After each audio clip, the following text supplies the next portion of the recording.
안녕하세요. 오늘은 좀 특별한 시간 여행을 떠나볼까 하는데요. 네. 1974년 일본에서 있었던 질의응답 기록입니다. 어, 벌써 반세기 전이죠? 네, 꽤 오래됐죠. 당시에 사람들이 삶과 죽음, 또 뭐랄까 눈에 보이지 않는 세계에 대해 어떤 고민을 나눴는지 그걸 좀 들여다볼 수 있는 자료더라고요. 당신께도 흥미로울 만한 내용들을 좀 짚어보겠습니다. 네, 이게 그 사후세계라든지 영혼의 영향이라든지 어쩌면 당시로서는 꽤 파격적이었을 수도 있는 그런 주제들을 다루고 있어요. 맞아요. 약간 오래된 상담 기록 같기도 하고 철학 문답 같은 느낌도 좀 있고요. 개인적인 경험이랑 영적인 해석이 막 섞여 있는 그런 대화죠. 바로 그 영적 해석 부분인데요. 기록을 보면 계속 빛 이야기가 나오잖아요. 사람한테서 빛이 나온다. 네. 이게 어떤 뜻일까요? 그게 이제 그 사람의 내면 상태를 좀 시각적으로 표현한 비유 같아요. 비유요? 네, 자료를 보면 이 빛의 색깔, 밝기 이런 걸로 그 사람의 영적인 수준 같은 걸 가늠하고요. 이게 또 사후에 어디로 갈지, 그러니까 천상계냐 지옥계냐 이걸 결정한다고 설명하거든요. 아, 푸른빛, 노란빛 이런 식으로 색깔을 언급하는 건 그 상태를 나타내는 지표 같은 거죠. 그러니까 내면 상태가 빛으로 보이고 그게 죽은 다음 세상과 연결된다. 네. 와, 되게 직관적이네요. 네, 그렇죠. 심지어 죽고 나서는 자기 인생을 통째로 영화처럼 다시 본다는 그런 묘사도 있었던 것 같은데요. 맞아요. 그냥 보는 게 아니라 거의 3D 영화처럼 아주 생생하게. 3D요. 네. 자기 삶 전체를 그것도 주변 사람들이랑 같이 본다는 거예요. 다른 사람들이랑 같이요? 와. 네, 단순히 삶을 돌아본다 이 정도가 아니라 아주 강렬한 자기 성찰을 경험하게 된다는 그런 상상력이 좀 돋보이는 부분이죠. 자신의 행동이나 그 영향 같은 걸 아주 객관적으로 딱 마주하게 되는 순간인 거죠. 그렇군요. 그런 맥락에서 보면 이 기록이 왜 그렇게 겉모습이나 말보다는 진짜 행동, 진실한 마음 이걸 강조하는지 좀 알 것 같기도 해요. 네네. 남한테 잘 보이려는 건 다 소용없고 진심으로 남을 위한 삶이 중요하다? 이런 얘기죠. 그렇죠. 사회적으로 지위가 높거나 부자라고 해서 꼭 좋은 데 가는 게 아니고 네. 오히려 그냥 소박하게 살아도 마음의 평화를 잘 지키고 다른 사람을 위해 사는 사람이 그 천상계에 더 가깝다. 이렇게 보는 거죠. 그렇죠.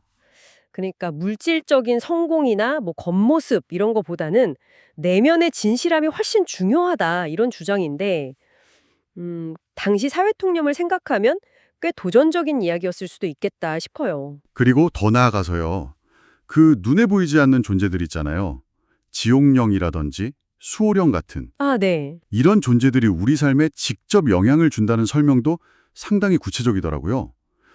이유 없이 몸이 춥다거나 갑자기 욱하는 성격이 된다거나 심지어 특정 습관까지도 이런 거랑 관련이 있을 수 있다고요? 네, 맞아요. 그 질의응답 부분을 보면 그런 사례들이 꽤 나와요. 예를 들면요.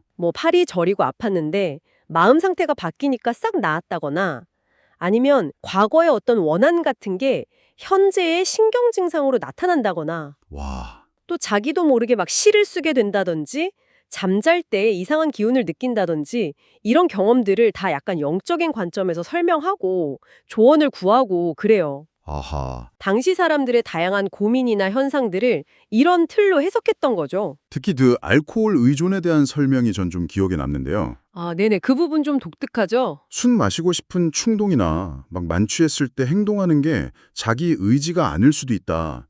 심지어 지옥령이 술 취한 사람 집에 데려다 주기까지 한다고요? 네, 그렇죠. 근데 그 이유가 이유가 뭐죠? 다음날 또 마시게 하려고 그런다는 거예요. 정말 기묘하네요. 네, 상당히 그렇죠. 근데 이런 여러 사례들을 통해서 결국 이 기록이 하고 싶은 말은 제 생각에는 꾸준히 자기를 돌아보고 마음을 다스리는 거. 그 수행의 중요성인 것 같아요. 네, 자기 성찰. 네, 자기 생각, 감정, 행동을 계속 점검하고 잘못된 건 바로잡으려는 노력, 이게 핵심이다라고 강조하는 거죠. 맞아요. 섣불리 조상이나 다른 영적인 존재한테 의지하거나 접근하려고 하기 전에 자기 내면부터 잘 닦아야 한다. 이런 경고도 있었고요. 네, 맞습니다. 준비 안 된 상태에서 시도하면 오히려 위험할 수 있다. 이런 현실적인 조언도 덧붙이죠. 그렇군요. 오늘 살펴보니 1974년 기록, 삶과 죽음, 또 보이지 않는 세계에 대한 당시 사람들의 참 깊은 고민과 독특한 해답을 엿볼 수 있었던 것 같습니다. 네, 모든 문제의 근원을 결국 마음으로 보고 끊임없이 자기를 성찰하고 진실하게 살아야 한다.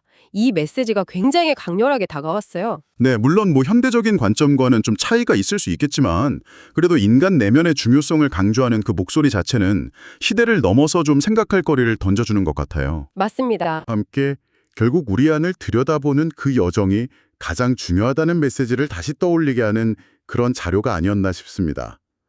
다음에 또 흥미로운 이야기로 찾아뵙겠습니다.